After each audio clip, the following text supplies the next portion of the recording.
ಕರೆಸಿದ್ದು. ಅದು ಬಿಟ್ಟರೆ ಅಷ್ಟೇ. And for this unconditional love ನಾನು ತುಂಬ ಋಣಿಯಾಗಿರ್ತೇನೆ. Thank you so much. Thank you ma'am. Love you each and everyone. Love you too. ಯಾವತ್ತಾದ್ರೂ ನಿಮಗೆ ಬೇಜಾರು ಮಾಡ್ತಿದ್ರೆ, ನಿಮ್ಮನ್ನು ಕಿರ್ಚಾಡಿದ್ರೆ, ಬೈದಿದ್ರೆ ಕ್ಷಮೆ ಹೇಳಿ. Love you too ma'am. ಕೈಯಲ್ಲಿ ಕಾಲು ಒಳಗೆ ತೋರಿಸ್ಬೇಕು. ನಿಮ್ಮ ತಂದೆ ತಾಯಿನ ಮನಸ್ಸಲ್ಲಿ ಇಟ್ಕೊಂಡು ನಾನು ನಿಮ್ಮ ತಂದೆ ತಾಯಿ ಪೊಸಿಷನ್ ನಿಂತ್ಕೊಂಡು ನಾನೊಂದೆರಡು ಮಾತಾಡಿರ್ತೀನಿ ಹೊರತು ಅದು ಬಿಟ್ಟರೆ ಬೇರೆ ಯಾವ ಒಂದು ಉದ್ದೇಶ ಇಲ್ಲ ಅಲ್ಲ. ಇಲ್ಲಿ ನನ್ನ ಜೊತೆ ಇರೋದು ನನ್ನ ಅರ್ಧ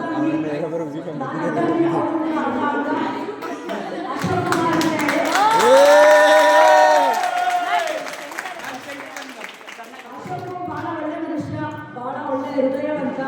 ಯಾವುದೇ ಎಲ್ಲದಕ್ಕೂ ಯಾವುದೇ ಕಷ್ಟ ಸುಖ ಹೃದಯ ಹೊಡಿತಾ ಇರ್ತದೆ.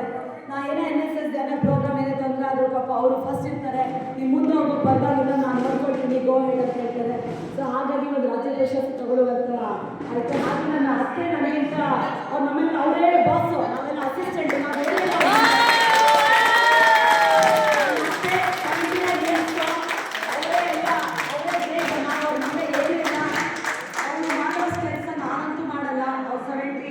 ಆದರೂ ಕೂಡ she is very active family. ನಾನು ಅವ್ರ ಮುಂದೆ ಯಾವುದೇ ಕಾರಣಕ್ಕೂ ಏನಿಲ್ಲ. ಅಡುಗೆ ವಿಷಯ ಆಗಲಿ, ಬೇರೆ ಮ್ಯಾನೇಜ್ಮೆಂಟ್ ಸ್ಕಿಲ್ಸ್ ಆಗಲಿ, ಟ್ರಿಪ್ ಆಗಲಿ, ಟೂರ್ ಹೋಗೋದಾಗಲಿ ಎಲ್ಲ ಅವರೇ ಮ್ಯಾನೇಜ್ಮೆಂಟು, ಅವರೇ ಓನರ್, ಮನೆಗೆ ಅವರೇ ಬಾಸು. ಅವ್ರ ಮಗ ಮತ್ತು ಮೊಮ್ಮಗನ ಚೆನ್ನಾಗಿ ನೋಡ್ಕೋಬೇಕು ಅಂತ ಪಾಪ ಊರಿಂದ ಬಂದವರು. ನಾನೆಲ್ಲೇ ಹೊರಗೆ ಹೋದ್ರು ಅವರೇ ನೋಡ್ಕೊಳ್ತಾರೆ. ಮನೆ ತುಂಬ ಅವರೇ ಎಲ್ಲ ಅಡುಗೆ ಎಲ್ಲ ಮಾಡೋದು. ಹಾಗೆ ನನ್ನ ಮಗ, ಪ್ರೀತಿಯ ಮಗ ಸಣ್ಣ,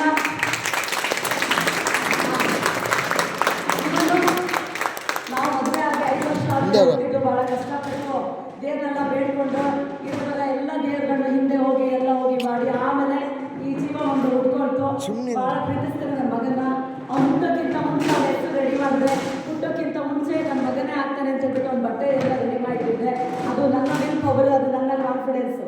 ಎಸ್, ನನಗೆ ಮಗನೇ ಆಗ್ತದೆ. ಅವ್ನ ಹೆಸರು ನನ್ನ ಕನ್ನ ಹಾಕಿರ್ಬೇಕು, ಅವನ್ನ ಬೆಳೆಸಬೇಕು, ಚೆನ್ನಾಗಿ ಓದಿಸ್ಬೇಕು, ಒಂದು ಹೈಯರ್ ಹೋಗಬೇಕು ಅಂತ ಹುಟ್ಟೋ ಮುಂಚೆನೇ ಎಲ್ಲ ಡಿಸೈಡ್ ಮಾಡಿ, ಇವಾಗಲೂ ಅಷ್ಟೇ ಕ್ಯಾಂಪಿಗೆ ಬರೋಕ್ಕಿಂತ ಮುಂಚೆ ಎಲ್ಲ ಡಿಸೈಡ್ ಮಾಡಿ ಆಮೇಲೆ ನಾನು ಮೊದಲೇನು ಆಮೇಲೆ ಏನು ಮಾಡೋದಿಲ್ಲ. So is very polite and is very dignified. ಅವ್ನು ಏನೇನೋ ಅದನ್ನು ಬಿಟ್ಟಿದ್ದೀವಿ. ನಾವು ಯಾವುದೇ ಕಾರಣಕ್ಕೂ ನೀವು ನಾವೇನೋ ಅಂದ್ಕೊಂಡಿದ್ದು ಅದು ಮಾಡಿ ಇದು ಮಾಡೋದು ಯಾವುದೇ ಕಾರಣಕ್ಕೂ ಹೇಳೋದಿಲ್ಲ. Is my son, my proud son. Thank you so much ಸಂದರ್ಭ. ನನ್ನ ಕನ್ನಡ ಏನೂ ಬರೋದಿಲ್ಲ. ಅವನಾಯ್ತು, ಅವ್ನ ಫ್ರೆಂಡ್ಸ್ ಆಯಿತು, ಅವ್ನು ಟರ್ಫ್ ಫುಟ್ಬಾಲು ಅದು ಇದು ರೊನಾಲ್ಡೋ ಫ್ಯಾನ್ ಅಲ್ವಾ, 3 ತಲೆ ಇರ್ತಾನೆ. ಬಿಟ್ಟರೆ ಅವನು ನಾನು ಕರೆದಿದ್ದಕ್ಕೆ ನಾನು ಕಾಲೇಜಿಗೆ ಸಮೇತ 22 ವರ್ಷ ಸರ್ವಿಸ್ ಆದರೂ ಕೂಡ ಕಾಲೇಜಿಗೆ ಯಾವತ್ತೂ ಬಂದು ಏನೋ ಡಿಸ್ಟರ್ಬ್ ಮಾಡೋದೇನೋ ಹೇಳೋದು ಅಮ್ಮ ಅಂತೇನೋ ಅದು ತುಂಬ ರೇರ್, ಬರೋದೇ ಇಲ್ಲ. ಅವನು ಚಿಕ್ಕವನಿದ್ದಾಗೂ ಅಷ್ಟೇ, ದೊಡ್ಡನಿದ್ದಾಗೂ ಅಷ್ಟೇ. ಸೊ ನನ್ನ ಡಿಪೆಂಡ್ ಆಗಿಲ್ಲ. ಅವನು ಈಸ್ ವೆರಿ ಇಂಡಿಪೆಂಡೆಂಟ್.